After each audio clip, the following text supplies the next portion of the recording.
साल हो चुके थे बेटे को अपना घर छोड़कर विदेश में बसे हुए। इन 3 सालों में बूढ़ी माँ और ज़्यादा बूढ़ी हो गई थी। 75 वर्ष की उम्र में सुलोचना देवी की याददाश्त काफ़ी कमज़ोर होती जा रही थी। उन्हें रोज़मर्रा की चीज़ें याद नहीं रहती थीं, लेकिन जो उन्हें हमेशा याद रहता था वो था उनका बेटा। दिन हो या रात, एक पल भी ऐसा न होता जब उन्हें अपने बेटे की याद ना आती हो। दूसरी तरफ बेटा था जो साल भर में एक आध बार अपनी माँ को फ़ोन कर लिया करता था और 1-2 मिनट से ज़्यादा बातें भी नहीं करता था।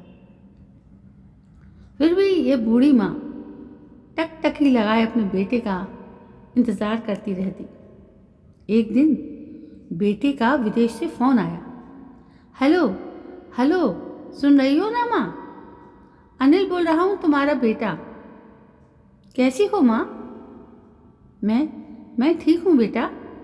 तुम, बहू और मेरा पोता कैसा है? माँ ने पूछा। सब अच्छे हैं माँ, मैं अगले हफ्ते गांव आ रहा हूँ माँ तुम्हें लेने। अब हम सब साथ ही लंदन में रहेंगे माँ। तुम्हारी बहू कह रही थी माँ को यहाँ पर लेकर आओ, बेचारी अकेली वहाँ परेशान होती होंगी। बेटे ने कहा। माँ की बूढ़ी सूखी आंखें आंसुओं से भीग गईं। उसके कमज़ोर शरीर के नस नस में खुशी की लहर दौड़ गई। बेटे और बहू का अपने प्रति प्रेम देखकर माँ का मन खुशी से भर आया। बेटे ने आगे कहा, माँ तैयार है ना माँ? मुझे ज़्यादा दिन की छुट्टियाँ नहीं हैं, जिससे जितने पैसे लेने हैं लेकर रखना। तब तक मैं प्रॉपर्टी डीलर से बात कर लेता हूँ घर के लिए। घर के लिए? माँ ने पूछा। हाँ माँ, गांव का घर हमें बेच देना पड़ेगा। अब हम साथ में ही रहने वाले हैं ना, तो वहाँ पर घर रखने का कोई मतलब नहीं है माँ। बेटी ने कहा।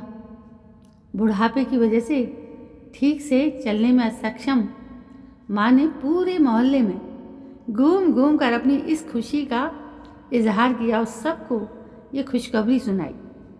सभी को खुशी हुई। सबको लगा माँ जी के आखिरी दिन अपने परिवार के साथ खुशी से बीत जाएंगे। घर वापस आकर माँ ने अपने घर के कोने कोने को ऐसे देखा जैसे वो अपने दूसरे बेटे को देख रही हो। देखें भी तो क्यों ना, उस घर को अपने बेटे से कम थोड़ा ही समझा था। अपने पति के साथ 40 साल यहीं तो बिताए थे, लेकिन अब मजबूर थी। बुढ़ापे के आखिरी साल बेटे और बहू के साथ बिताना चाहती थी। दिल पर पत्थर रखकर घर बेचने के लिए माँ तैयार हो गई। आनंद फानंद में बेटे ने घर को आधे दामों में बेच दिया। माँ ने ज़्यादा नहीं, लेकिन जिन चीज़ों से दिल लगा था उन चीज़ों को समेटा और बेटे के साथ टैक्सी में बैठकर एयरपोर्ट के लिए चली गई। एयरपोर्ट पर आकर बेटे ने माँ से कहा, माँ तुम यहाँ बेंच पर बैठो, मैं सामान और बोर्डिंग पास की जांच कराकर आता हूँ। वहाँ वक्त लगता है और खड़ा रहना पड़ता है, तुम्हें तकलीफ होगी, तुम यहीं आराम करो। मैं यूं गया और यूं आया। माँ बेंच पर बैठ गई और बेटा अंदर चला गया। काफ़ी समय हो गया, बेटा वापस नहीं लौटा। माँ सोचने लगी, ज़्यादा भीड़ होगी इसलिए देर लग रही होगी। अंधेरा होने को आया। अब तो लोगों की चहलकदमी भी कम होने लगी। माँ को अब चिंता होने लगी। एक कर्मचारी ने आकर पूछा, किससे मिलना है माँ? माँ जी आपको यहाँ पर क्यों बैठी हैं? डरती हुई आवाज़ में सुलोचना देवी बोली, मेरा बेटा अंदर सामान की जांच कराने गया है। लंदन जा रहे हैं हम। क्या नाम है माँ जी आपके बेटे का? कर्मचारी ने पूछा। अनिल नाम है मेरे बेटे का। सुलोचना देवी ने बताया। कर्मचारी अंदर गया और थोड़ी देर बाद बाहर लौटा। उसने सुलोचना देवी से कहा, माँ जी, लंदन जाने वाली फ्लाइट तो दोपहर में ही जा चुकी है और आपका बेटा भी उस फ्लाइट में बैठकर चला गया है। अब आपके यहाँ बैठने का कोई मतलब नहीं है। आप भी अपने घर चली जाइए। क्या?